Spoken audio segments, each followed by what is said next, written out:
So I just wanted to thank the judges for spending their Saturday with us. I know it's been a long morning. And if I can leave you with one message, it would be that Lovegrain is a new kind of food company that focuses on the health of soils, farmers, and families. Lovegrain is already in operation. That's what's so exciting about this. We've been selling the pancake and waffle mix that's in front of you since December, and we already have repeat customers. Some of them are in this room. We're taking the profits we make by selling this product and using it to sustainably improve agricultural productivity in Ethiopia. By focusing on soil, agronomic practices, improved seeds, we'll be able to help farmers increase their production. The first product we're working with is an ancient African grain called teff. Teff is the tiniest grain in the world. It has a nutritional profile that's high in protein, fiber, calcium, and iron.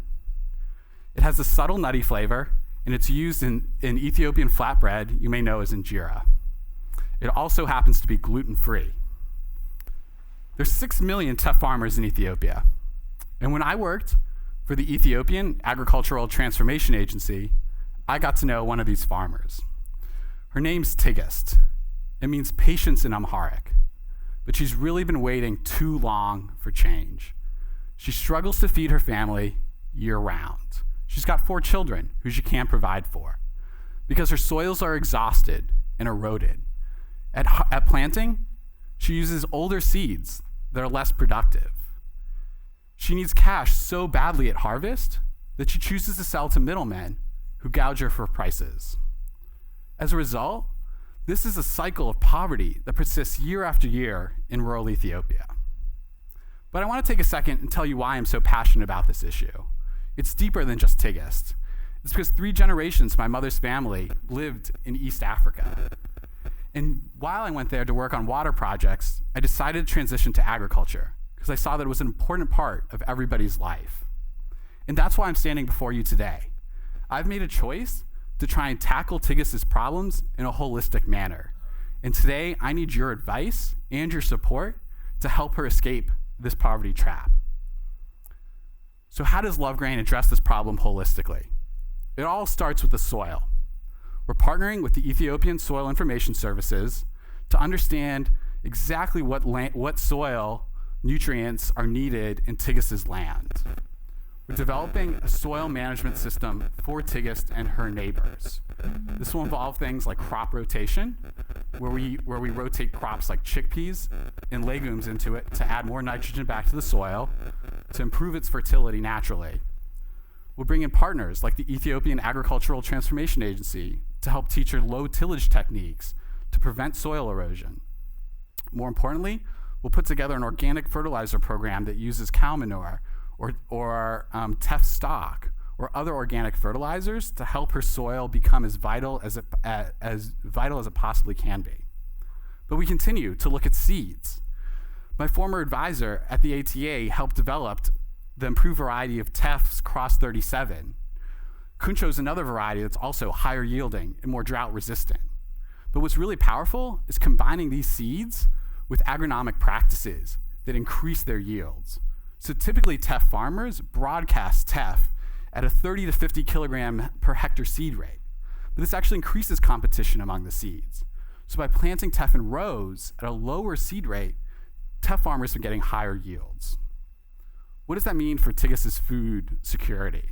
It means that she, instead of being able to produce 1,200 kilograms of teff, she'll be able to produce 24 kilograms of teff just from that same plot of land, and in a really sustainable way.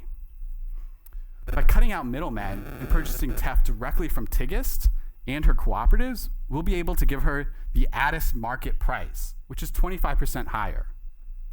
These 2 activities together, higher yields plus a better price, will triple her profits. So what will it actually look like?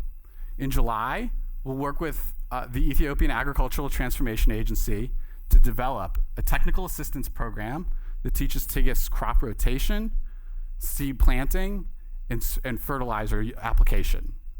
We'll prepay her inputs for improved seed and fertilizer to the Oromia Seed Enterprise.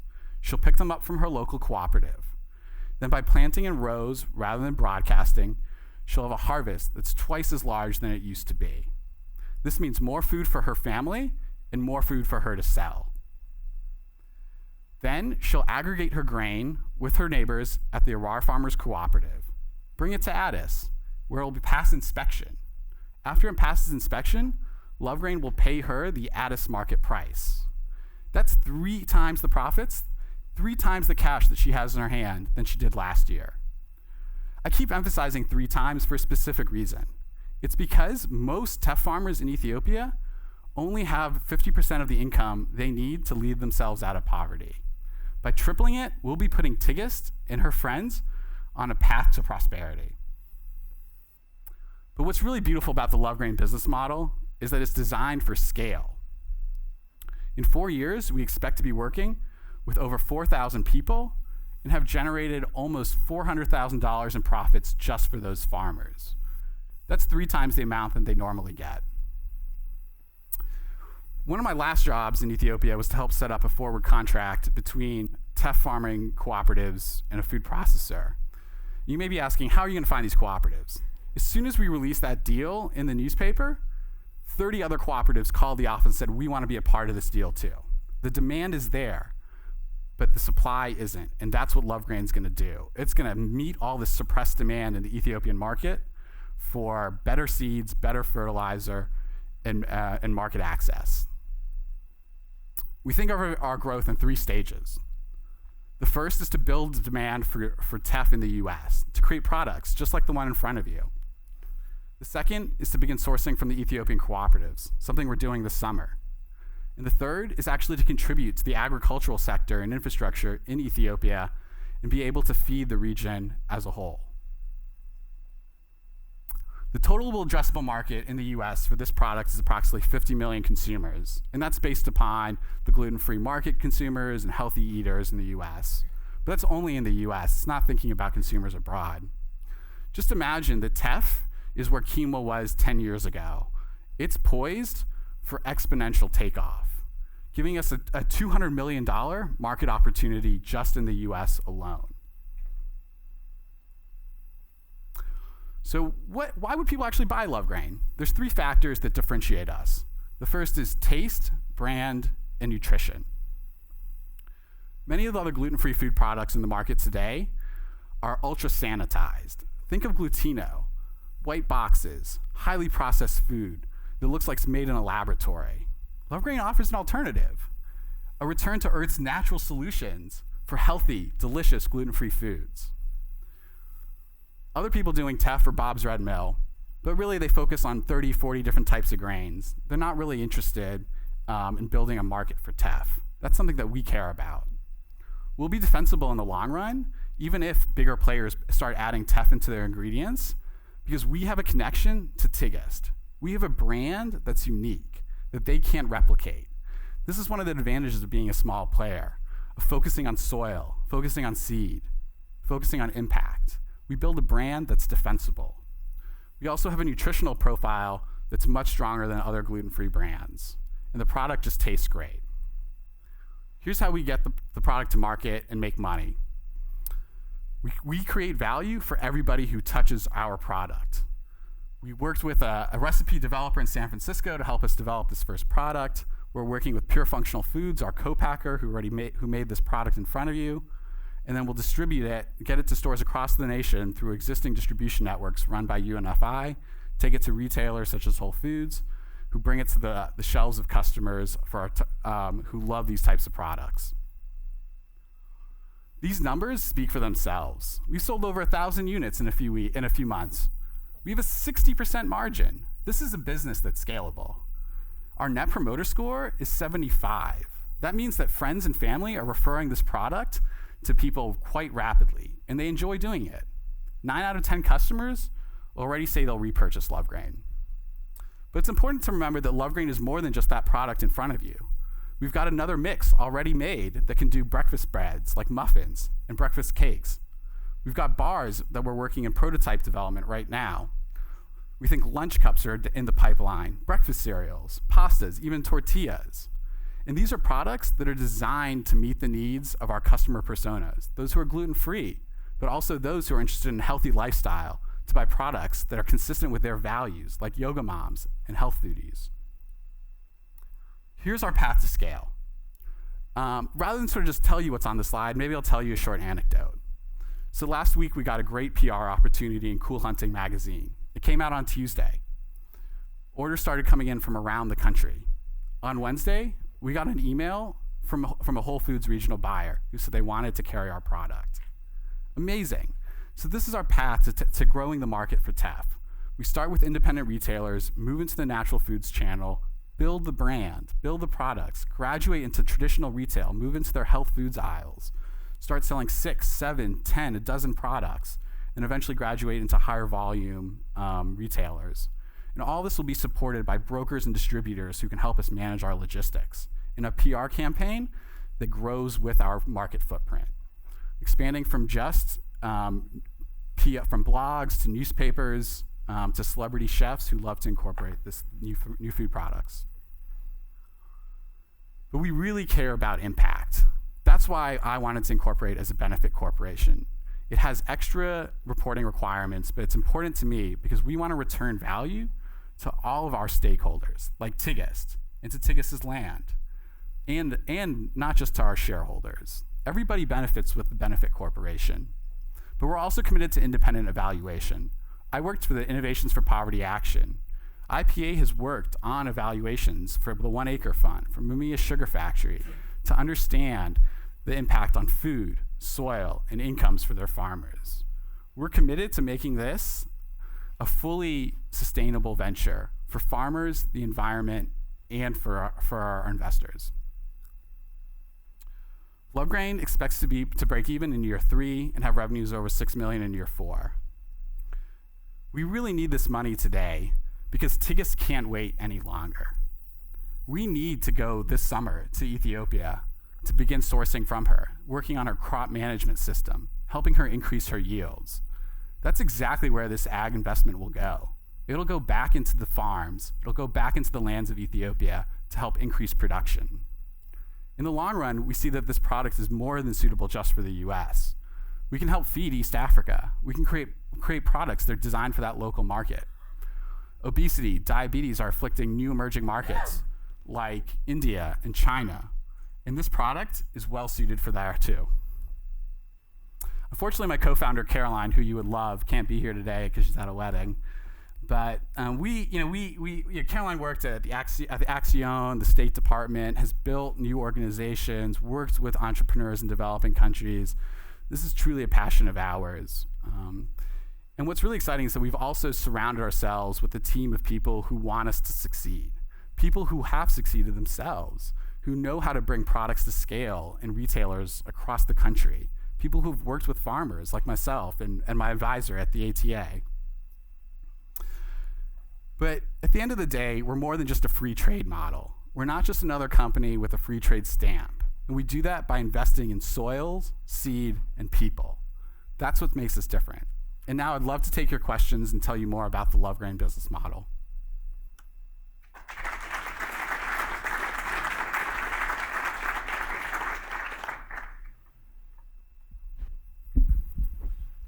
You would never convince me that Ethiopia could be a net exporter of a raw product like this, but you keep talking about Ethiopia being the base of your operation.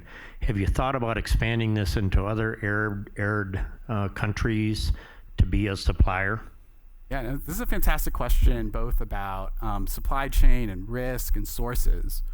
And one of our advisors from True Roots explained, you're always going to have to think about diversifying your supply chain and your sources. One year the rainfall might be lighter, one year it might get, transport may take a little bit longer. And so one of the benefits of teff is that it's a really hardy grain that can grow in a range of climates. We know that there's people growing in South Africa too, Cameroon, Ghana, so there's other places where we can source from and maintain our mission. Increasingly, European countries are growing teff as well, but it's not as cost effective to source from them. So independent folks have put together a cost evaluation of teff from different places, and it's still, including transport to bring it to the US, it's still 1/10 the cost to source from Ethiopia and bring it to the US. So we can diversify, we can mitigate risk, and we can still maintain our focus on Ethiopia. You started out your comments talking about soils and seeds and rotational crops, and then you ended up on a single crop production system. Yeah. So could you tie in the rotational aspect with a single crop cropping system? Yeah, fantastic. No, this is a great question that has to deal with, how do we really address, how do we bridge our impact in agriculture and soil rotation with our market-based approach? So it's just those of you who've eaten Ethiopian food, you know that it's served on a base of injera, which is what comes from teff. But oftentimes you'll be eating, what they put on top of it is shiro, which comes from chickpeas and legumes. And so by rotating teff with other food crops that are already a staple of the Ethiopian diet, we'll be able to ensure a sustainable crop rotation system that also has markets for those other crops. Chickpeas are fantastic. They taste great, they're healthy, and when combined with teff, they create a complete protein.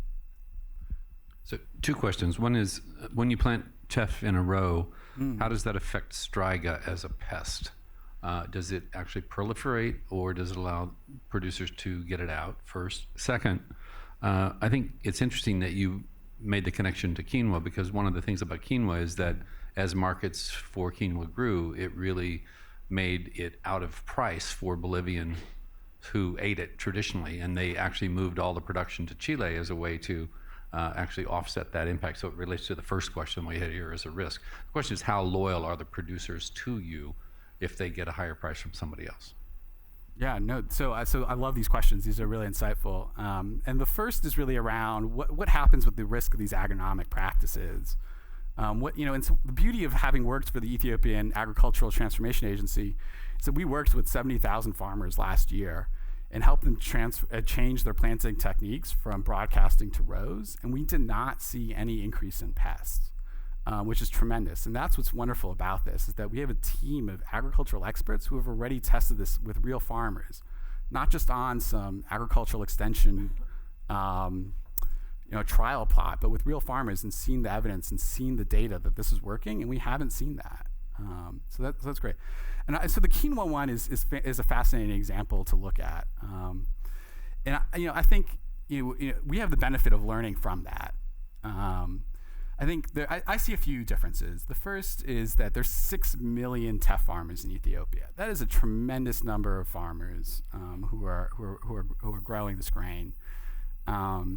The other is that what we've seen, you may be familiar with some of the work the development economists Abhijit Banerjee and Esther Duflo have done, and they've shown that when farmers increase their incomes, they don't necessarily just consume more calories, they tend to consume better tasting calories. And what's unique about teff in the Ethiopian context is that it's an aspirational good. When people make more money, they eat bread that has more teff in it. So the more money they make, the more they'll actually consume. Because of the taste component to it. The second is that most quinoa sourcers don't invest in soils. They don't invest in the farmers. They source from middlemen. And that's what's fundamentally different about this model. And that's why I tried to close by saying we're not just a fair trade company. We're a company that invests in soils. We invest in seeds. We invest in people. And we really just see the market as a way to have that impact in Ethiopia, to have that impact in the region where my family lived for 3 generations. So I think there's we have the benefit of learning from them. We're really in the business of doing something quite different from quinoa, but it's different in its cultural context there too. I don't want this to be taken the wrong way, so I'm going to clarify my question. When you increase demand for a product, the product value or cost goes up, and that's good for some. For others, it makes it harder to reach because they don't have the economic value in their homes to purchase that product. And coming to the U.S. to create the value is because the dollar is here. So how do you tie it back into the overall Ethiopian economy? Yeah, no, that's fantastic. So this actually came from a challenge I saw when I was working in Ethiopia. I was working for an agronomist whose techniques were so incredible that they were doubling production. And the Ministry of Agriculture then pushed it out to 3 million farmers.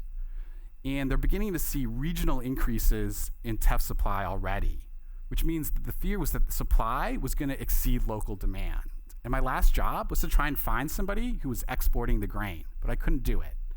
And so that's why I started Love Grain, because we were projecting surpluses in the country and prices that would drop that hurt farmers. So what we're actually doing is coming ahead of the problem in Ethiopia. We're going to take that supply and channel it to other places in the world that really could benefit from it, and really keep Tigist and her farmers at the heart of our problems.